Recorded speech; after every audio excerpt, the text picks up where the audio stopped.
नमस्कार, मेरा नाम है डॉक्टर पुरु धमन और आज आप इस वीडियो में जानेंगे वो 5 तरीके जिससे आप अपनी किडनी को फेल होने से रोक सकते हैं। किडनी फेल एक कॉमन सी दिक्कत बनती जा रही है। हम अपने आसपास लोगों को जानते हैं जो डायलिसिस करवा रहे होते हैं, जिनकी किडनी खराब हो रही होती है। मगर अगर आपकी किडनी अभी खराब होनी शुरू हुई है तो ये वीडियो आपके लिए बहुत ज़्यादा फायदेमंद रहेगी, क्योंकि आज आप जान जाएंगे कि किस तरह से आप अपनी किडनी को खराब होने से रोक पाएंगे। तो पहला तरीका किडनी को खराब होने से रोकने का होता है कि उस बीमारी की पहचान करो जो आपकी किडनी को नुकसान पहुंचा रही है। किडनी खराब होने के बहुत सारे कारण होते हैं। कभी वो बीपी होता है, कभी वो शुगर होता है, कभी वो पारिवारिक कोई बीमारी, पॉलीसिस्टिक किडनी या फिर आईजीए नेफ्रोपैथी जैसी बीमारी होती है। मगर 80% किडनी हमारी ही गलतियों से खराब होती है और उन गलतियों में नाम आता है हाई ब्लड प्रेशर का और हाई शुगर का। ये दो एक ऐसी चीज़ें हैं जिन्हें हम कंट्रोल कर सकते हैं अगर इन पर हम काम करें। तो पहला काम क्या होता है जब किडनी खराब हो रही होती है? पहचान करना कि किस बीमारी की वजह से आपकी किडनी खराब हो रही है। अगर आपकी किडनी हाई ब्लड प्रेशर की वजह से खराब हो रही है तो उसकी पहचान करो कि हाँ सच्ची में वो बीपी से ही खराब हो रही है। अगर वो शुगर से खराब हो रही है, अगर आप डायबिटिक पेशेंट हो, बहुत लंबे टाइम से डायबिटीज़ की मेडिसिन लेते आए हो, डायबिटीज़ की मेडिसिन से डायबिटीज़ की वजह से आपकी किडनी पे इम्पैक्ट आ रहा है, समझ में आता है। अब इस पर काम करना आसान हो जाता है, इसलिए स्टेप नंबर 1 हम इसको मान के चलते हैं। अब सवाल ये उठता है कि इसकी हम पहचान कैसे करें। अगर आपने अल्ट्रासाउंड करवाया है, अल्ट्रासाउंड के अंदर अगर आपकी किडनी श्रिंक्ड आ रही है, स्मॉल आ रही है, तो मतलब आपकी जो किडनी खराब हो रही है वो खराब हो रही है हाई ब्लड प्रेशर की वजह से। अगर आपकी किडनी का साइज ओके आ रहा है बट आप डायबिटिक के पेशेंट रहे हैं, डायबिटीज़ के पेशेंट रहे हैं बहुत लंबे टाइम से, यानी आपकी जो किडनी खराब हो रही है वो हो रही है डायबिटीज़ की वजह से, तो ये पहचान में आपके लिए हेल्पफुल रहेगा। अब चलते हैं सेकेंड स्टेप के ऊपर, वो है डाइट। हम कुछ भी खाते हैं उसका सीधा सीधा इम्पैक्ट हमारी बॉडी पे पड़ता है। हमारी बॉडी में क्या होगा, हमारी स्ट्रेंथ कितनी आएगी, कितनी वीकनेस आएगी, वो हमारी डाइट पे डिपेंडेंट होता है। इसी तरह से एक किडनी फेलियर पेशेंट के अंदर जहाँ पे क्रिएटिनिन की वैल्यू बढ़ रही होती है, वहाँ पर क्रिएटिनिन की वैल्यू और यूरिया की वैल्यू भी डिपेंडेंट हो जाती है खाने के ऊपर। अगर खाने के अंदर आप प्रोटीन की मात्रा ज़्यादा लेते हैं, फिश, चिकन, मटन, दालें, पनीर, दूध की बनी हुई आइटमें, मिठाइयाँ ज़्यादा खाते हैं, तो ऐसे पेशेंट की बॉडी के अंदर क्रिएटिनिन की प्रोडक्शन नॉर्मल से ज़्यादा हो रही होती है, जिसकी वजह से वो रिपोर्टों में भी ज़्यादा आता है। अगर आप फ्राइड खाना खाते हैं, तला हुआ खाते हैं, बहुत ज़्यादा आपको कचौड़ियाँ पसंद है, भटूरे पसंद है, तो भी आपकी बॉडी के अंदर यूरिया के लेवल बढ़ने शुरू हो जाते हैं। ये कहने का मतलब ये है कि डाइट से हम अपनी बॉडी के अंदर वेस्ट मटेरियल की जो प्रोडक्शन है उसे कंट्रोल कर सकते हैं, क्रिएटिनिन को कंट्रोल कर सकते हैं, यूरिया को कंट्रोल कर सकते हैं। जिनको डाइट के बारे में पूरी जानकारी नहीं है, जो चाहते हैं कि डाइट को गहराई से समझे, तो इसके लिए मैं आपको इस वीडियो के एंड पे लिंक दूंगा, उस पर जाकर आप विजिट करके डाइट के बारे में पूरी जानकारी ले सकते हैं। मगर इस वीडियो को ख़त्म होने के बाद जाइए, क्योंकि अब जो मैं आपको बताने वाला हूँ थर्ड पॉइंट वो बहुत इंपॉर्टेंट है। अगर हमने किडनी को ख़राब होने से रोकना है तो हमें एक और चीज़ पे बहुत ज़्यादा काम करना पड़ता है, और वो है मेटाबॉलिक एसिडोसिस। अब मेटाबॉलिक एसिडोसिस को आप नहीं जानते होंगे, मैं आपको उसे समझाने की कोशिश करता हूँ। जब हमारी किडनी ख़राब होती है तो किडनी के बहुत सारे काम भी नहीं हो पाते, क्रिएटिनिन नहीं निकल पाता, यूरिया नहीं निकल पाता। इसी के साथ एक और चीज़ हमारी बॉडी से नहीं निकल पाती, वो है एसिड। ये एसिड हमारी बॉडी में हम जैसे पेट में फील करते हैं, ये वो वाला एसिड नहीं होता। ये नॉर्मल हमारे जो सेल्स हैं जब खाना खाते हैं तो छोटी छोटी मात्रा में एसिड बनाते रहते हैं। इसका बॉडी से निकलना यूरिन के रास्ते में बहुत ज़रूरी होता है। अगर ये ना निकले तो क्रिएटिनिन और यूरिया की तरह ये भी हमारे शरीर में इकट्ठा हो जाता है, जो कि हमारी KFT रिपोर्ट में दिखाया नहीं जाता। जब ये एसिड बहुत ज़्यादा मात्रा में हो जाता है तो एसिडिक रीज़न की वजह से ये जब ब्लड हमारी किडनी में जाता है तो हमारी किडनी को फर्दर डैमेज कर देता है और नुकसान बढ़ा देता है, और इस कंडीशन को हम कहते हैं मेटाबॉलिक एसिडोसिस। अब मेटाबॉलिक एसिडोसिस एक ऐसी चीज़ है जिसे हम कंट्रोल कर सकते हैं बहुत सिंपल तरीके से। इसके लिए यूज़ किया जाता है baking soda, sodium bicarbonate. Sodium bicarbonate एक ऐसी चीज़ है जिसे हम एसिड को कंट्रोल कर सकते हैं। अगर आपको पेट में जलन हो रही है, एसिड हो रही है, तो आप क्या लेते हो? इनो लेते हो ना। तो इनो के अंदर भी जो मेन चीज़ है जो काम करती है वो बेकिंग सोडा ही होता है।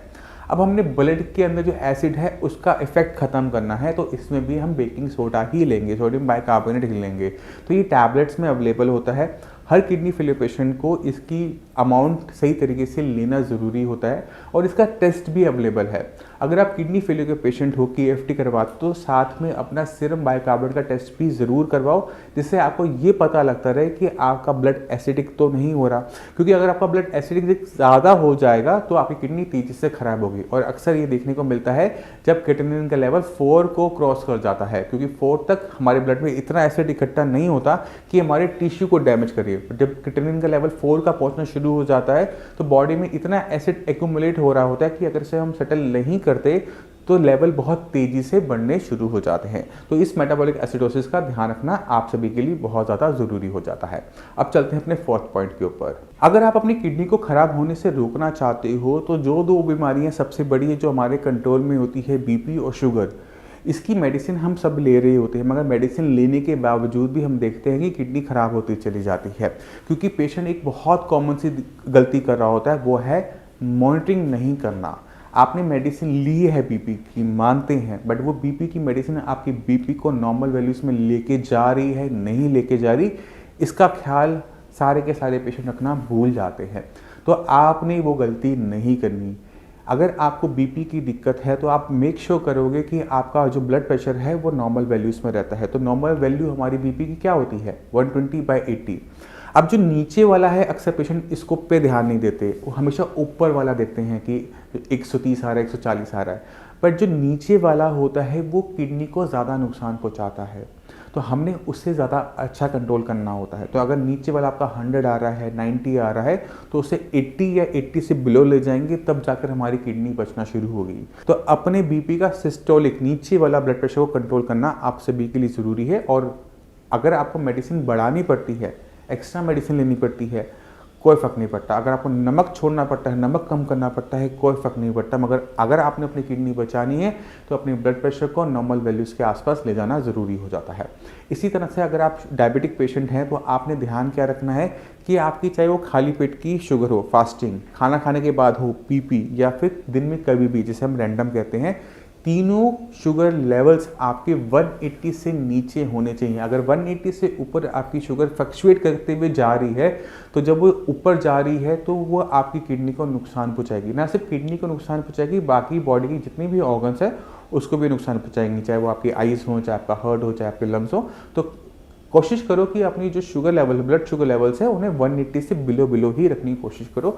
चाहे उसके लिए हमें इंसुलिन लेना पड़े, चाहे हमें उसके लिए मेडिसिन में बदलाव करना पड़े, चाहे उसके लिए हमें डाइट में बदलाव करना पड़े, कोई फ़र्क नहीं पड़ता। अगर आपने किडनी को बचाना है तो आपको इन चीज़ों पे काम करना ही पड़ेगा। अगर आप मेडिसिन ले रहे हो और वो कंट्रोल में नहीं है तो वहाँ पर आपको अपने अंदर, अपनी मेडिसिन के अंदर बदलाव करने की ज़रूरत होती है।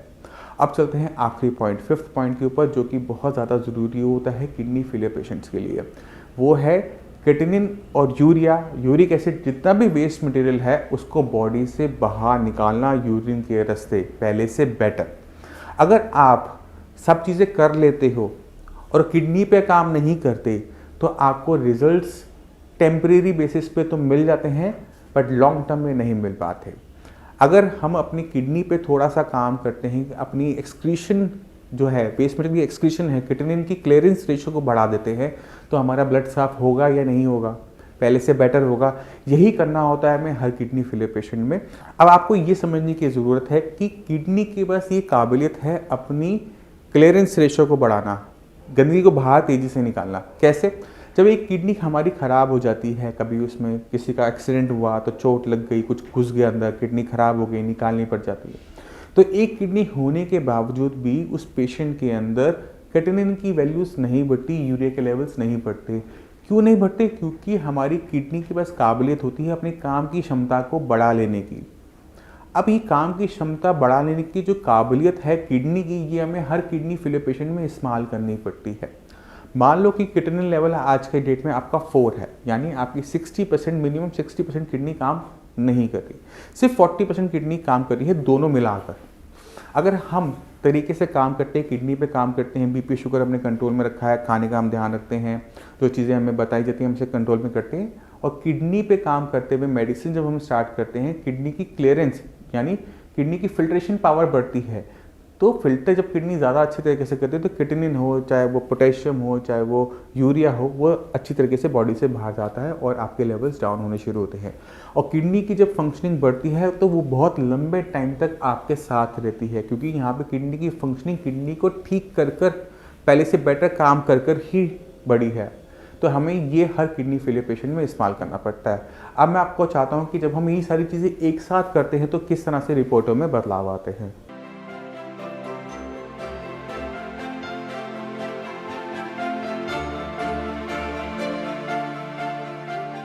तो आपने खुद देखा कि किस तरह से जब हम 5 पॉइंट ट्रीटमेंट शुरू करेंगे तो हमें किस तरह का रिस्पॉन्स देखने को मिलेगा अपनी बॉडी से। मैं उम्मीद करता हूँ इस वीडियो से आप काफ़ी कुछ समझ गए। फिर भी आपके माइंड में कोई भी डाउट हो, कुछ भी पूछना चाहते हो तो हमारे डॉक्टर्स अवेलेबल रहते हैं, आप उन्हें कॉल कर सकते हैं, उनसे बात कर सकते हैं। आप इसी के साथ आप सभी समय चलने की आगे चाहूँगा। मिलते हैं अगली वीडियो में, तब तक के लिए नमस्कार।